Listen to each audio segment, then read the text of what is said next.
Hello అండి. ఒక important విషయం చెప్దామని చిన్న వీడియో. యాక్చువల్‌గా నిన్న ఈవినింగ్ నేను పడుకున్నప్పుడు ఒక కాల్ వచ్చింది.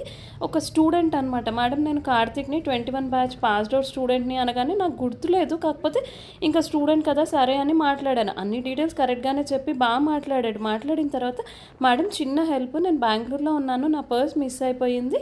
ఒక 1250 రూపీస్ జీపే చేస్తారా? రేపు మార్నింగ్ రాగానే ఇస్తాను అన్నాడు.